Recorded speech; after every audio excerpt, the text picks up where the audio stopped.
Ako nga pala si Ariel Bugante, operator ng DTF machine dito sa Transfer 899. 6 na araw naman po namin ito nagamit na may total meters na 97 meters.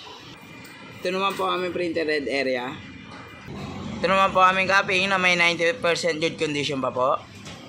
Ganito naman po i-head clean to.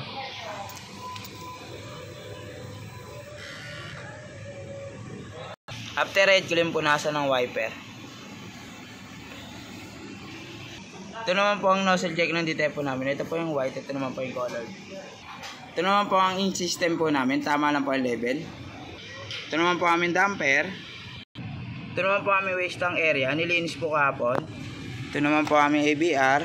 Ito naman po aming ground wire. Nakadikit po siya sa wall. Ito naman po ang in-music namin. Nakalagay sa basket na maayos. Ito naman po ang stock ng DTF powder.